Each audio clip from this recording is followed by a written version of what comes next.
here too, and I'm going to read some poems that they stay in they don't leave this room. And it's wonderful because I'm reading at the Zoom in my son's room. Oh, that's my so right. My oldest boy's room. Yeah, that's very interesting. It's a bit different than when I lived there. It is. Yeah, we have a skylight now, and my poor son had no air conditioning, no heat, and it would get to be over 100 in the heat, and the winter would be freezing. And no wonder he moved to Florida. I like the hot. And there's Christina. Oh, that's awesome. Well, I feel like we are at a good point to, Okay. And I still got somebody in the waiting room. So let me let them in, and then I will say hi, everybody. I am Malika Albrecht, and I am the founder of Redheaded Stepchild. We are a literary magazine online that only accepts poems that have been rejected elsewhere. And weekly on Thursdays, I've been really blessed to have book launches for poets with books out during the pandemic. And as you probably know, Chris, being prolific, not only has one book, but has two books to celebrate today with y'all. So I am super excited. I am going to read just a little bit of the bio, just because I have a favorite part on here that I have to read. And I also want to say, someone in the chat section already said, "Bring it on, we crave Chris." And I think that's our motto for today's book launch. A recipient of NEA, Guggenheim, and Pew Fellowships, Christopher Bursk is the author of 16 books, including A Cross and a Door Opens, Dear Terror, Cell Count, The Infatuations and Infidelities of Pronouns, and The Improbable Swervings of Atoms, which I adore. Most importantly, he is the grandfather of 6 and has 3 imaginary friends, Wobbly, Oliver, and Nobody. With no further words from me, let's turn it right over to you, Chris. Thank you so much. And I have a script here because I don't do anything improv. So thank you, Malika. Thank you so much for doing this, inviting me. Lynn Levin is the one who recommended me to you, and she will be reading tomorrow night at Bucks. Tomorrow night on the Bucks County Community College YouTube. I think it starts at 7, Ethel? 7:30. 7:30. So be there or be square. I also want to thank the book publishers, Answer, Future Cycle, and Read Furiously, these brave publishers willing to publish me. All right. I'm going to introduce you to some companions through here. Unfortunately, Wobbly will not appear, nor Oliver, nor Nobody, who is Oliver's imaginary friend. But I'm going to introduce some companions, but I'm also going to ask you to participate. And we're going to start off. You'll be my companions for the beginning. I'm going to read this poem. And some of these poems I will read tonight. I've never read aloud to a single human being, and I probably never will read aloud again, but I decided, what the heck? It's time. And I was able to do that because of a book I came upon, but let me get you working first. So this is called Gestures Invented by a 16-year-old forced to read Quintilian. Now, Quintilian is that dude back in the Roman time who wrote I know you know this book already, but the Institutio Oratoria. And here's what Quintilian had to say. And this is what the Roman Cicero and those dudes had to do when they made their talks. And follow my hands, right? Plan to use one gesture for every 3 words. Do not anticipate words with gestures, nor allow words to outpace their gestures. For example, to state a fact, make a circle with a thumb and forefinger, extending the remaining 3 fingers. So there will be a test on this, by the way. To state it, make a circle with thumb and forefinger, extending the remaining fingers, or to express horror, turn both palms to the left. Okay, I'm going to read this. There's 13 sections. I'll read it, and it'll have the gesture as well as the commentary. So join me in the gesture if you would be so kind. And I will check TC if you're doing that. Now I can't check on Jake, but I can check on Christian and Justin, my two sons here. So here we go. For when too tired to do a job that must be done, the fingers of both hands at attention like toy soldiers. I'm watching, there you go.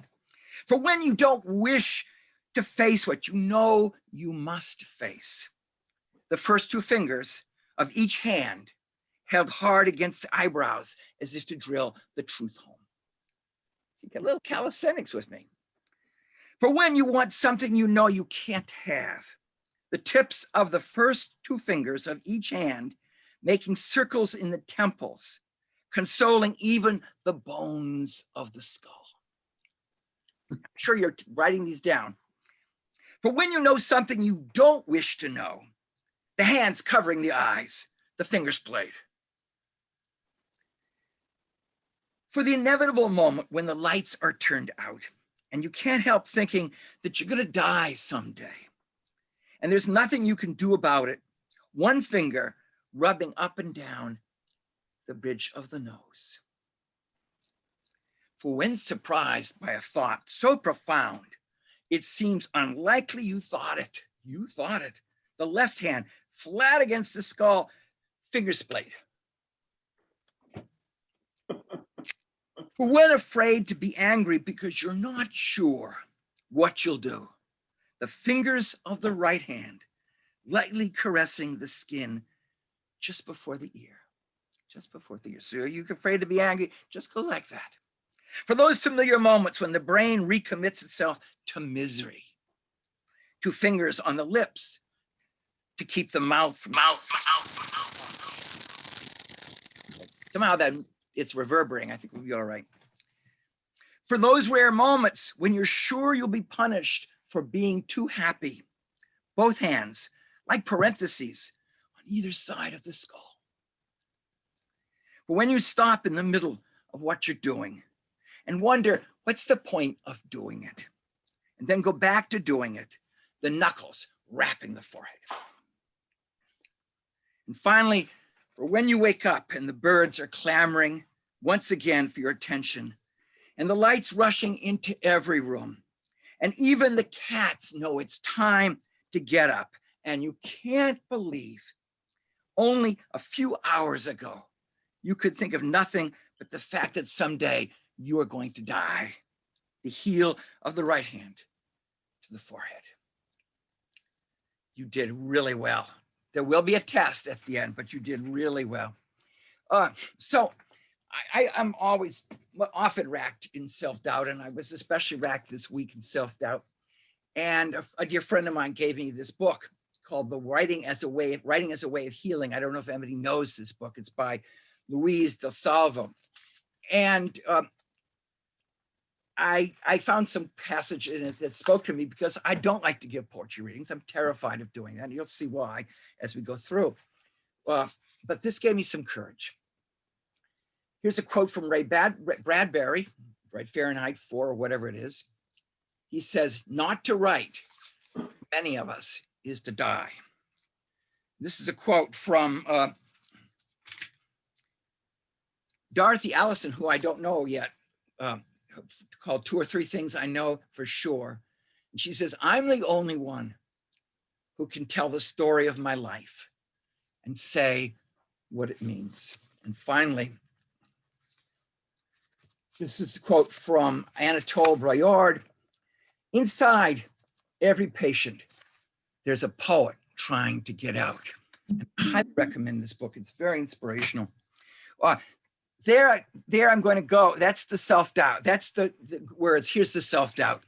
And the last quote was, "Inside every patient, there's a poet trying to get out." And here is a poem from Answer the Door called, if I can find it,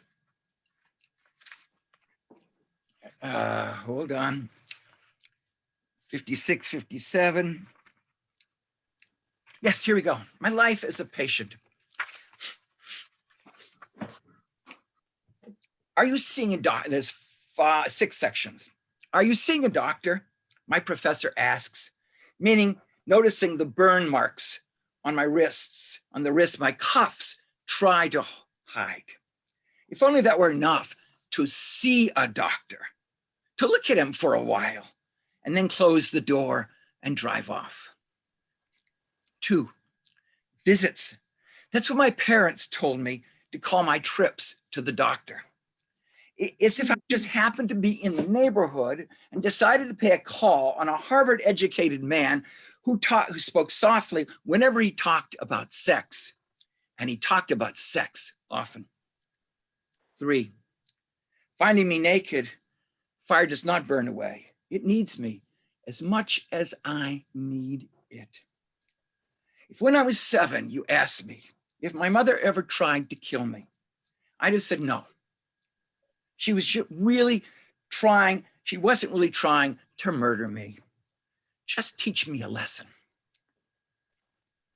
5, that's ridiculous, the doctor laughs when I admit I'm still burning myself.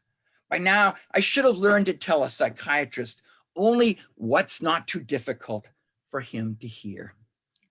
6, I'm just visiting, the flame says, after I light the next match. No, stay, I beg. Stay as long as you can. One of the things I wanted to share tonight was that kind of imperative in my writing is the seeking for some alchemical element, some seed that won't turn what you're writing about into gold, but will make you maybe a little different after you finish writing it, and maybe make it part of something larger than just your own struggle. So almost in every poem, so as we go through this, listen and look for the alchemical elements, that resonant particular, that seed that makes it more. And I think that's what the flames, obviously, in this poem. They're the way, and they're the way for the kid who now grows up to be an old man, is trying to get beyond his own struggles. All right. Now, I'm going to read you one poem, and then you got to get ready to work. So here is poem, this title poem, Answer the Door. And listen to see if you can figure out what the alchemical element is in this poem. And if I was a good teacher, good poet, I would given you each an orange. I was going to send it to you all, but I didn't have everybody's address. But if you get an orange, you know it's from me. Answer the door. There was an unpeeled orange on the kitchen table, and a knife plunged into the weak old fruit, as if someone had intended not to eat the orange, but punish it. Men knocked at the door. There was a mother just inside the front door, sitting up straight the way children do when told not to move. Every day she dressed to go out, though she never did. It was bright outside, but dark inside. Even the sun couldn't persuade the door to open. Open the door, the men said, with such authority, you'd have to admire the woman for not letting them in. There had been kindness in the men's voices at first, as if they were coaxing a cat out of a tree. But not now. The men kept knocking. Just a minute, I'm coming, the boy shouted, but he did not get up from the kitchen table. On the table was an orange with a knife plunged into it. How hard would it be to pull out the blade? This is the only story the boy knows to tell, how he wanted to answer the door, but he didn't. All right, the lifelong companion I've had in life is the title poem of this. It's Dear Tara. So just be forewarned that I'm going to ask you to do your own letter, and then we'll have 5 or 6 people shout out their answers. I'm going to ask you to address a letter to a problematic emotion, and then give 2 positive personifications. You'll see in the beginning of the poem what that means. Well, because this is called Dear Tara, and this is my oldest companion, my loyalist companion. Dear Tara, old mentor, brother in arms, most loyal companion, in the operating room and holding cell, at the cliff with no railing or the creaking ice, down the long hallway leading who knows where, on the empty stairwell, the wrong side of the door, my father's deathbed, crib of my newborn grandchild. Don't worry, dear Tara, I won't forsake you. So here you go, to work. Just all you're gonna do is the first two lines, dear, name the emotion, and then two personifications. You're making that emotion into a character. All right, you will not be graded on this, I promise. Except Justin, you will be graded. All right. I don't believe in grades. That says a teacher. All right. Do your little poem. And it's obviously a seed for a longer poem.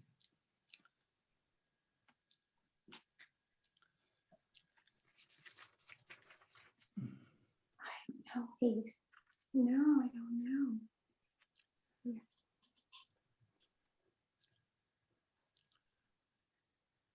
Oh, my cat's on the, look, there's my cat on the Zoom. Yeah. Her tail, at least, his tail. Right there. This is the deluxe version when you get a cat. Yeah, that's right. That's right. Okay.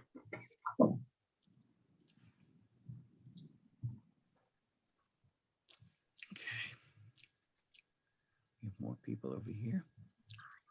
Oh dear. Yeah, we do. Okay.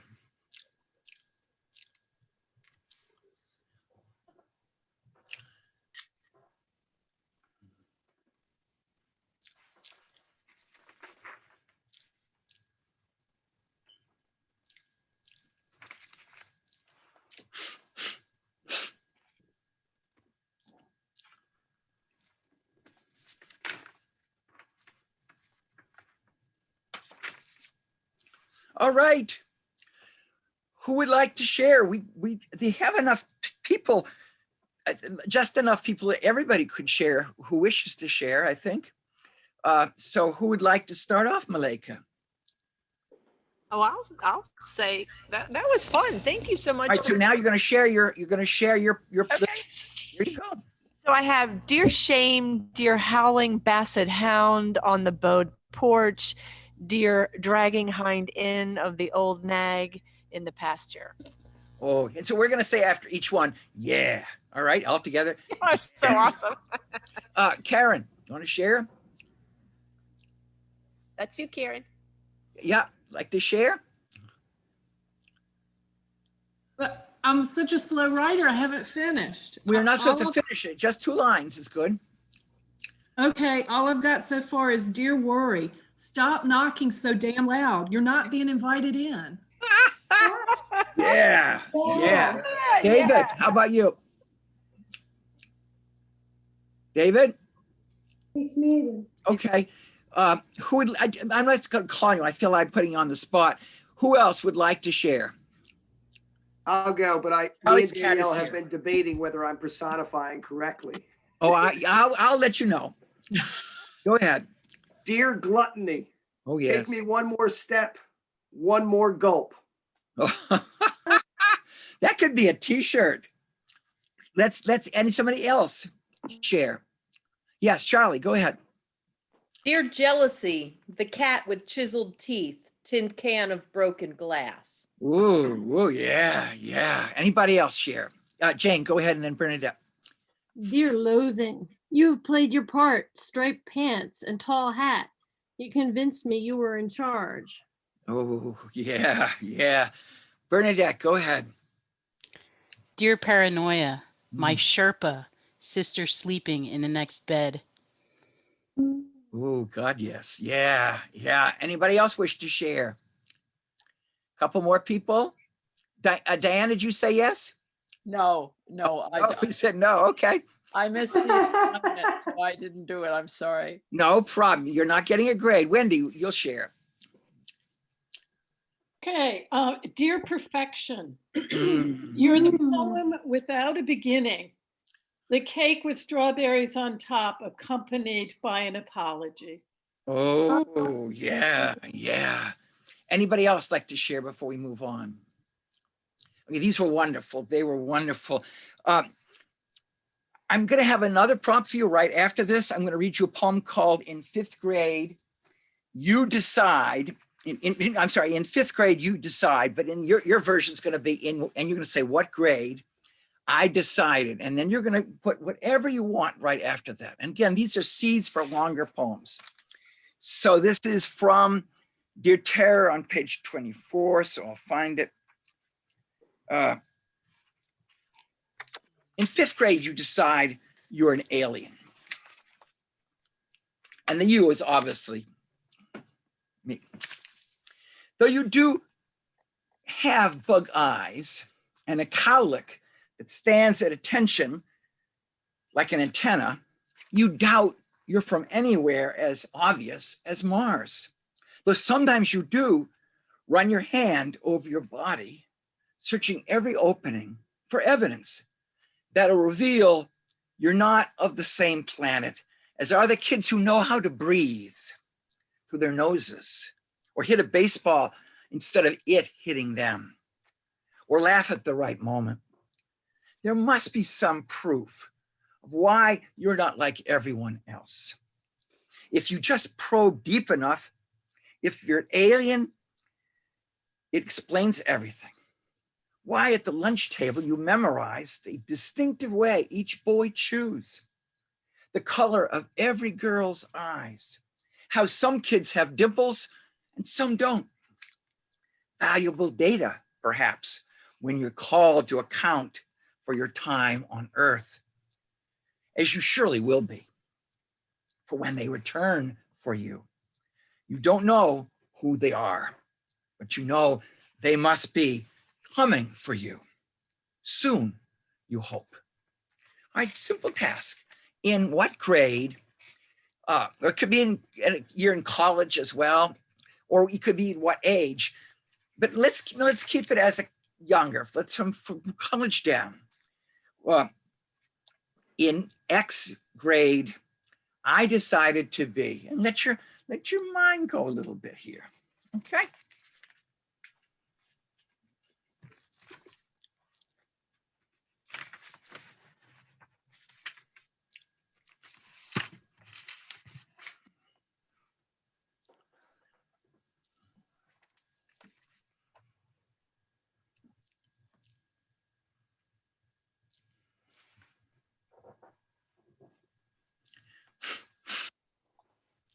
All right. Okay, one more minute.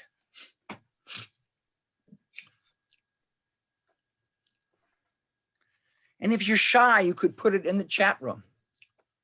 In fact, maybe I'll put my whole presentation in the chat room and that'll be it. I'll just go black on the screen.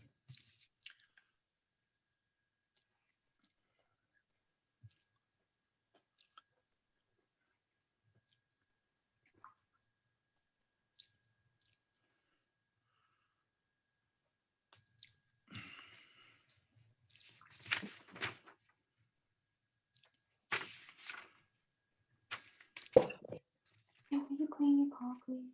Okay, are we ready? Who is going to, Ethel already did, oh no, Ethel, we lost Ethel's. Can we go back to Ethel's? I can read it. Yeah, go ahead. In fourth grade, I decided I'd be an ice cream man when I grew up. Oh my gosh. Still working on that. Yes. Jane. In the fifth grade, I decided I'd be invisible on the best days. Yes, on the best days. Yeah. A couple more. What's weird is, Jane, I put in fifth grade, I decided to be uninvisible and find a voice that matched red hair. Oh, yes, yes, But yes. I never had the red hair, so you're Yeah. And Steve Nolan says, in ninth grade, I decided to be a heretic. You did indeed. You did indeed. A couple more. Chris, I can go. Go. Okay. In sixth grade, I decided to stutter so I wouldn't have to explain why I didn't belong. Oh, God, yes. Ooh. God, yes. Whoa, whoa. I have one. Yep. In third grade, I decided that eggheads are geniuses. I had a crew cut, and some kid started calling me egghead.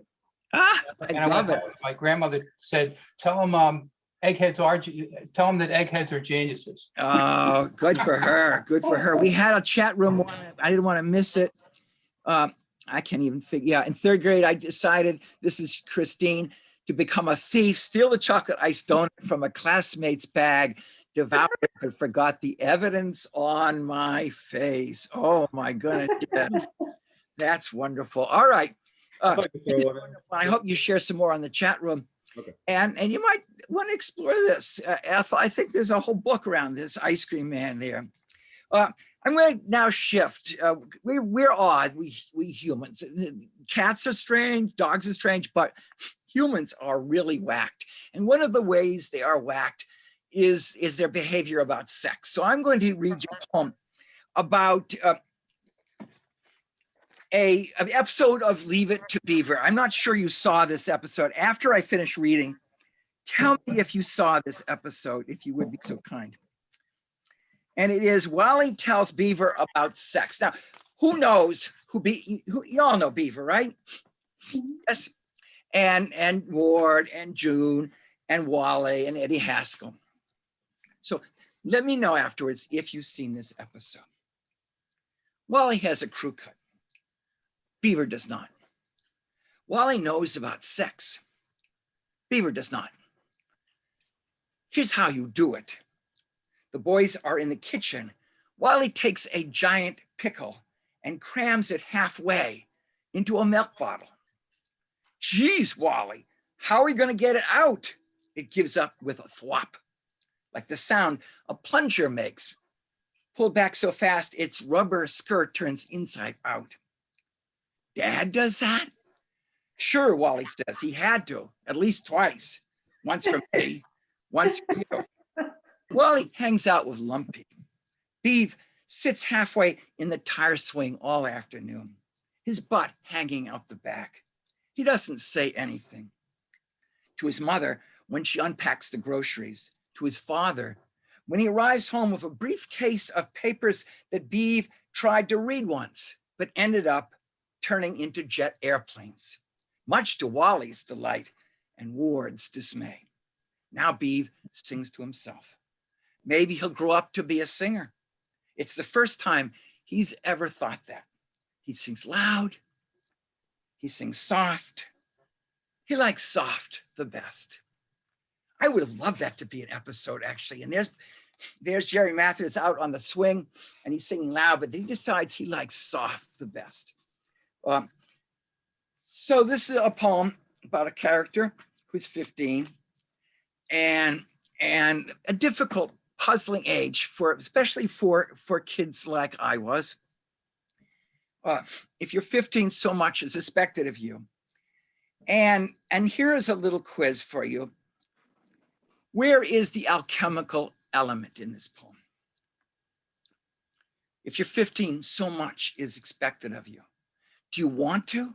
The girl asks. Sure, the boy says, though he really doesn't know what she wishes from him. So he lets her take his hand and press it to her bosom. Bosom, the boy has always loved that word. What is he supposed to do now? He does not let himself take too much pleasure. He knows what might come of that. He does not let himself take too much pleasure. He knows what might come of that. I had a student write a paper responding to a book I teach called How Children Fail. And she said, the one thing that adolescents, she'd been in and out of some mental hospitals and such great trouble. And I recommend her for the honor society because she's amazing. But she said the most thing adolescents want not to be is vulnerable. And here's this kid, pleasure opening to him. And of course, the elemental word, alchemical element is what? Who's going to guess it? You can put it in the chat room. Bosom. Yeah. I mean, that's a beautiful word, but beauty can be terrifying, just as love can be terrifying. All right, I'm going to read you another poem. I probably will never read this ever again. It is in my book 31. When I was 17, it's called Out. When I was 17, again, quiz again, alchemical element. When I was 17, I came out to my father. It was 1961. I sat in a chair. My father sat in a chair. It was dark out. It was just as dark inside. The next day, he found me a doctor. Come in, the doctor said. I was out. I came in. Alchemical element, anybody? The seed that, and I think of these alchemical elements as not like a companion, but a companion. They're the elements that say, we're part of this larger world. We're part of this elemental world. What, anybody guess what the word is? Out. No, actually not, though it's a fascinating word, that out. And in, the prepositions are, you could write a whole book on, prepositions. That you did. I did, yeah. It's the dark. It's that dark that the boy is sitting in, and it's out dark outside, it's dark inside. Now, this is a big jump, but it's not a big jump. At our college, and Charlie's been wonderfully proactive in this, we've had, and other colleges had this too, a pastor, quotation marks, Aiden, who goes from college to college and puts up in the commons or in a green place and harasses people, calls young girls whores, says unthinkable thing to young men about their sexuality, and the school doesn't know what to do about it. I'm not sure they have been as proactive as they should be, but it's a pickle because he's waiting to sue them. That's what he's waiting. He's waiting to make some money by suing them. So here it is called, ironically, free speech. God hates lesbians. The bearded man with Jesus is coming, embroidered on his jacket, bellows at the pigtailed co-ed in combat boots, late for chemistry. She's more pressing things to worry about than burning in hell. Does your daughter know you're a whore? The man points to a harried young mother with a calculus book in one hand and a 3-year-old in the other hand. I bet you were buggered as a child and now you're getting in the ass, the pastor shouts at a young man, so Old Testament beautiful. He could pass for an angel. What's it like having a Christ killer for a teacher? Pastor Aiden asks a girl whose professor comes to draw away his students. Pedophile. You're nothing but a pedophile. It's the voice you expect a knife to use, breaking through skin. Pastor Aiden's wife grips a Bible in her right hand and a sinners go straight to hell sign in her left. And a preschooler hangs onto her overcoat's hem. And another child leans against pastor's wife, while a third in a camouflage jacket stares past the crowd as if trained to search the horizon for incoming planes. The college students start to enjoy shouting back. You're the faggots, you're the fucking creeps. You want to spoil my entertainment? A young man scolds his calculus teacher who hadn't come to work today, expecting to be called a slut. The pastor swirls the word in his cheeks the way you might a big juicy luger before you spit it out. Look, this is way better than television, a girl shouts to her Spanish teacher, meaning better than trying to remember the difference between estoy and soy. Finally, someone even more stupid than she feels in recitation or college algebra or Psych 101. The students gather at the barricades, preferring damnation to midterms. Except for a girl who takes refuge in a student union bathroom and stares at the toilet stall wall, as if any moment someone might bash it in. Except for a boy who leans against a tree and tries to figure out why he can't stop sobbing. Look up. Birds patrol the sky like helicopters, and even higher. Hawk, so close to the clouds. Any minute, it could fly straight into heaven. What an experience it is to witness that. It's so crazy. All right, I want to shift. I was lucky many years ago to make my way to find someone who could manage to live with an odd alien, not that remarkable person, committed to shame and terror. And I made my way to 130 Lowell Avenue. And that's a separate page here. Sitting in the new book I'm trying to work on. 130 Lowell Avenue. And it's got a quote from the Aeneid. The threshold at the top of the great staircase was bronze. The lintels of the roof were bronze. The hinges of the resonant doors were bronze. This is the place where Aeneas first began to dare to hope there would be safety here. The Aeneid, book 1. When I met Kista for the first time, he was waving to passing cars from a lawn chair in the small patch of grass before a house exactly like the houses on either side of it. And beside him was a rusted red wagon full of hubcaps for sale, dozens of silver-spoked circles pulling the sun down to his front yard. Only I ever called 130 Lowell Avenue a cottage. It's 6 rooms, home to grandmother, unmarried aunt, widowed uncle, father, mother, and child, and a cat named Cigar and a bird named Ricky. In the one room that didn't have a bed, toilet, or a stove, I was invited to sit on the walnut sofa with plaid cushions beside the walnut end table and in front of the walnut coffee table.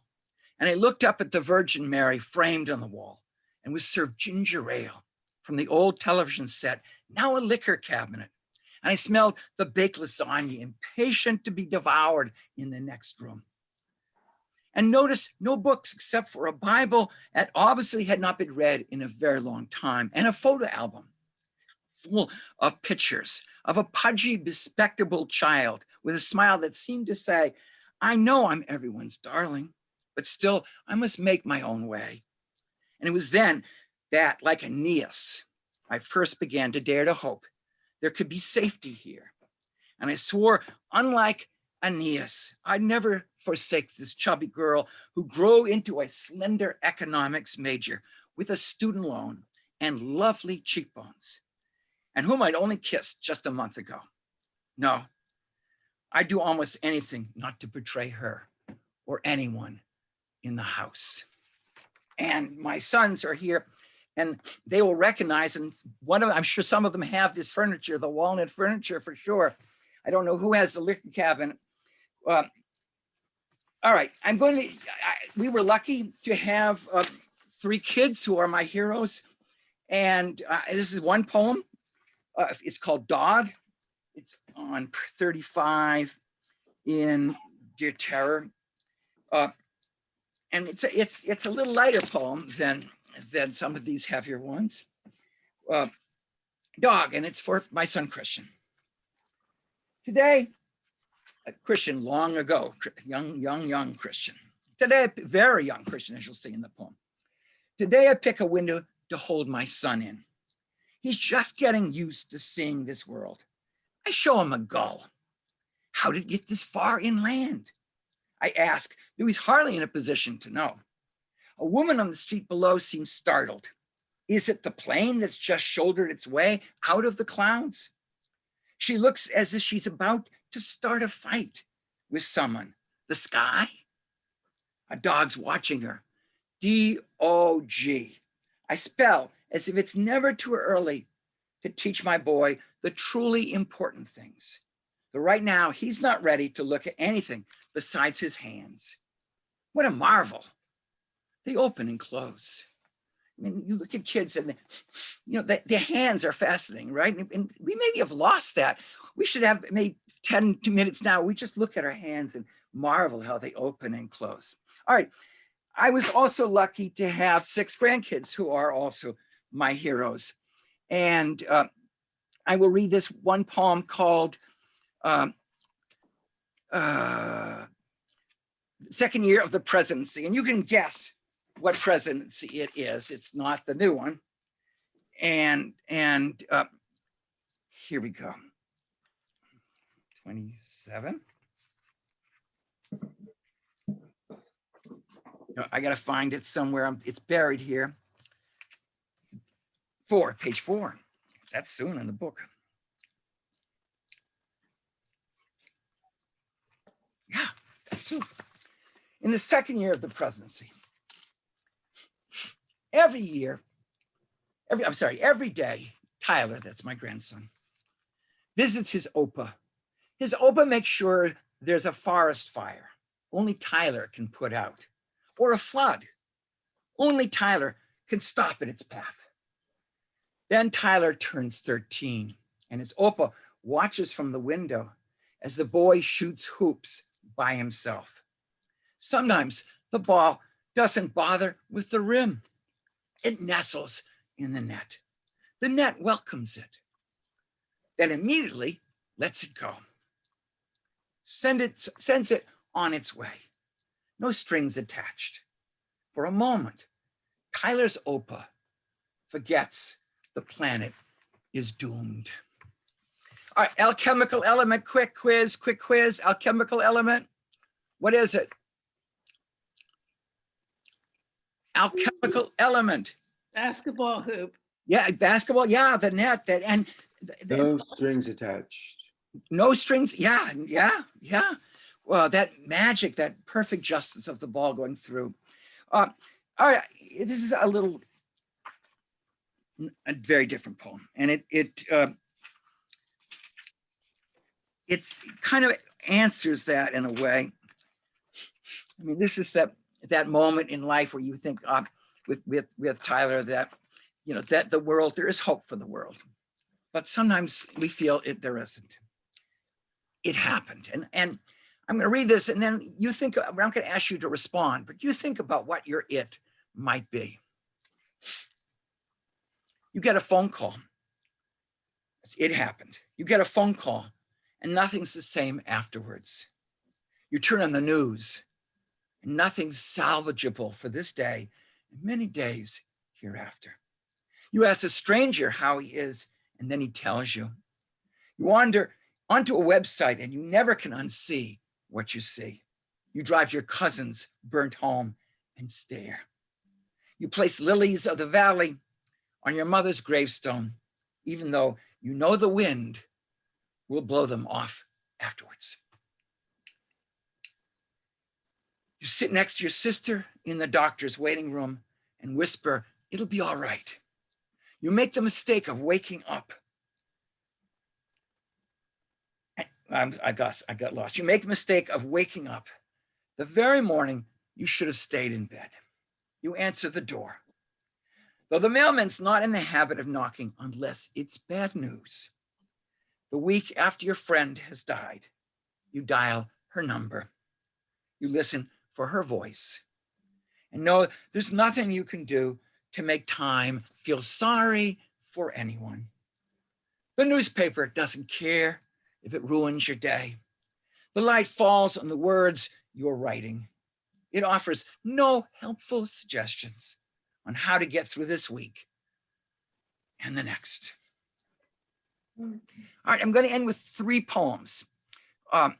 This is a new poem as well.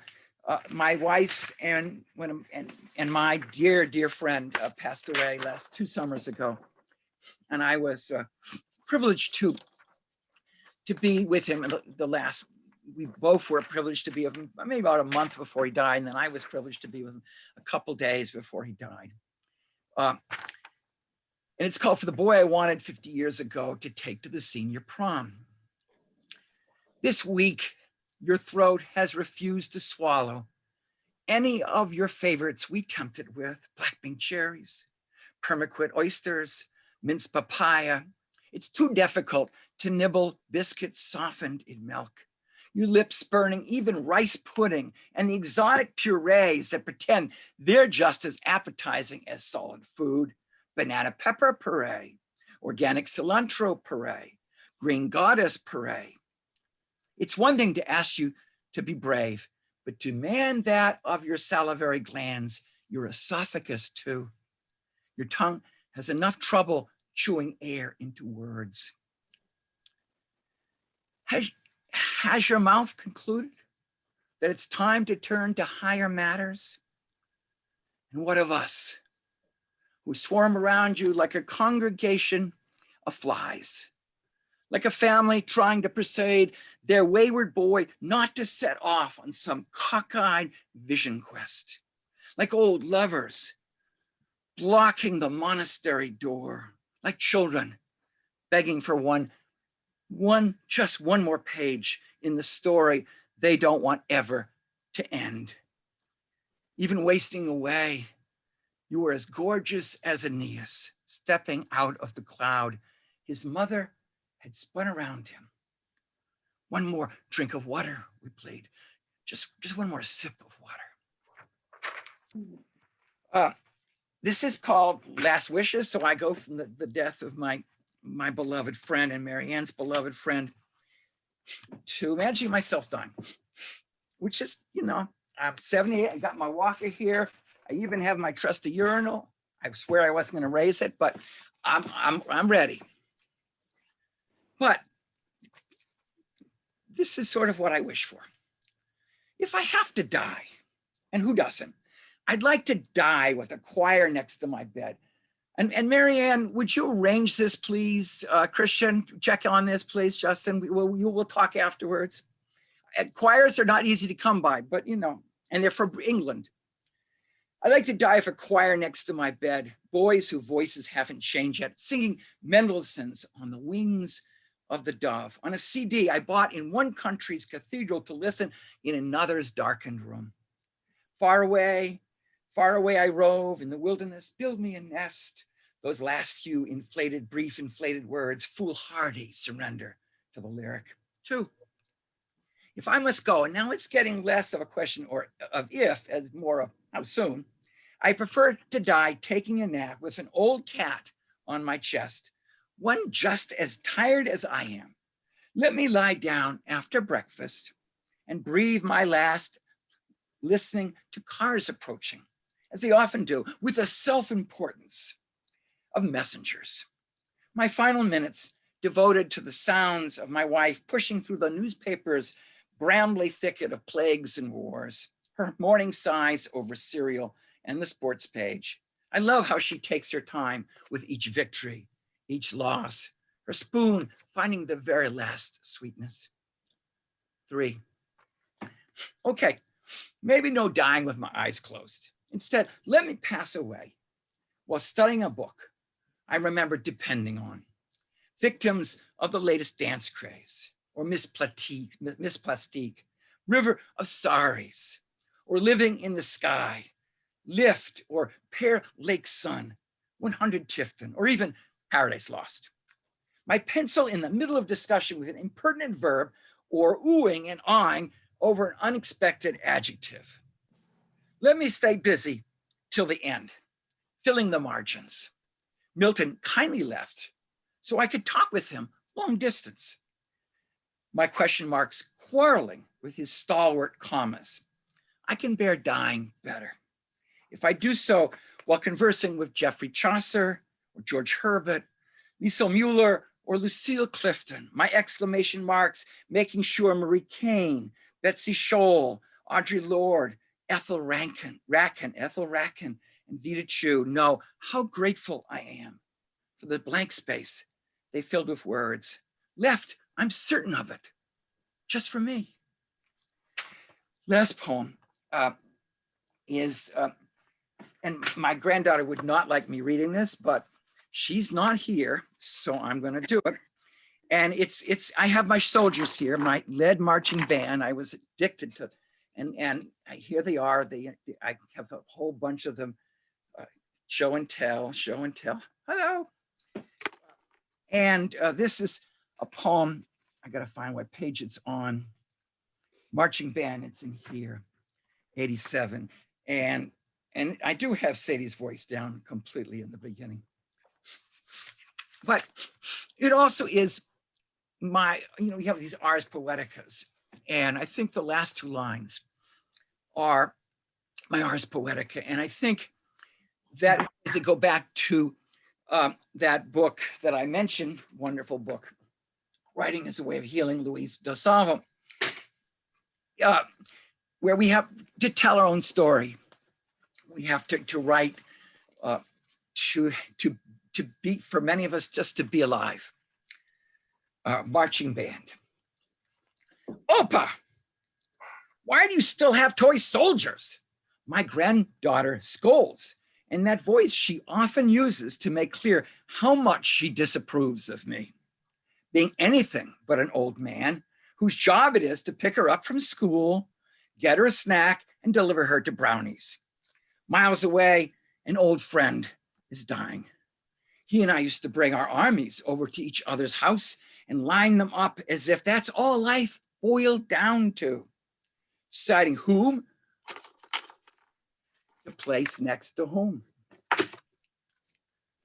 Piccolo and trum, tuba and French horn, and best of all, the euphonium's clear baritone, the astonishing partials between bass, clef, and treble.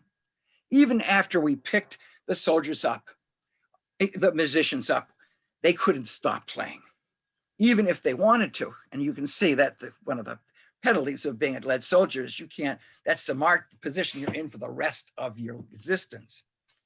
Even after we picked them up, our musicians couldn't stop playing, even if they wanted to.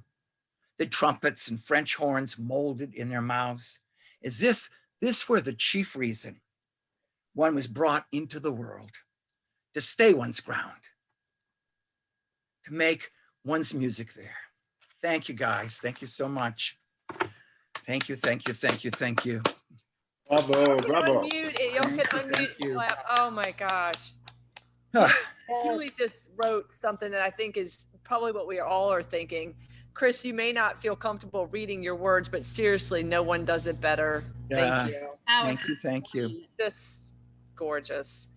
And I have to say, not just an Ars Poetica, it almost seems like a way of being in the world, right? To stay one's ground, to make one's music there. I just really hold on to that poem.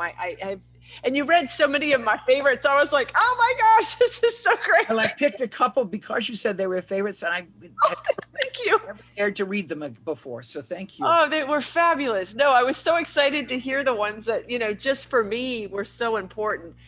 Yes, and Chris Abate just wrote awesome reading, and other people written wonderful reading. I will send all this to you. If people have questions, just jump in. And Karen said this was such an absolutely delicious treat of a reading. Yummy, so yummy.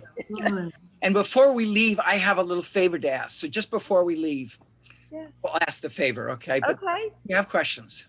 Yep, people feel free to jump in. And, a lot of compliments in here. Somebody just said, thank you so much, Chris, a privilege. And Christy wrote, a joyful experience. But if you have a question, I haven't seen any in the chat section. I may have missed something, so jump in and let me know. Okay, I've got a question. Yeah. I always have a question. So Chris, can you just talk about how the poems that are in these individual books came to be in those books? What's your process? So it's a little embarrassing because I discovered these two books were published during the pandemic, at the beginning of the pandemic. And I discovered I had a couple same poems in both books, which was a little embarrassing, but maybe fate. I think that's a good question. Some of my books are obvious. I had a book about the infatuations of pronouns, and I think it was pronouns, not prepositions. And a book about my work in the correctional system, and a book about my social activism. But these, in some ways, I think we're more personal at this point in my life for some reason. And I think the Dear Terror steered this. It's just the idea of Dear Terror, and how that governs a person's life. But I pretty much write pretty regularly when I'm not overloaded with teaching, and then they seem to find each other. They seem to. I mean, I'm always encouraging the poets I work with to make books, because that gives the poems a chance to talk to each other, be in a community with each other, and to go back to that word, to be companions of each other. So wonderful question. Oh, I love the idea of companionship amongst poems. Yeah, and they do. They call out to each other. That's true for pictures. My son is working on these binocular curve pictures, and they really all belong together because. There we go. Justin showing us. There they are. Yeah, look, that's fabulous. And of course, he did this cover. I love that. And his wife did this cover. They're both artists. Oh, wow. Oh, they worked together on these two covers? Oh, no, they didn't work together. They're Okay. separate artists, but supporters of each other. So this is Justin's, and this is Danielle's. Oh, fabulous. Yeah. That does remind me of a question that I really need to get out there. Chris, where would you recommend, besides directly from the publishers, is there a way people can get signed copies of these two books from you if they wrote to me? Okay. You wouldn't believe it, but Marianne knows I have lots of copies of these books. Yay. So if you want to write to me, I'll send them to you. If you want a donation, I will write to me, and I will have you make a donation to I think NOVA, which is the Network of Victims Assistance. It's a wonderful organization, and I did $10 each, and I will send the books and have them signed. So just write to me or email me. I'm not hard to find. chrisbursk@aol.com.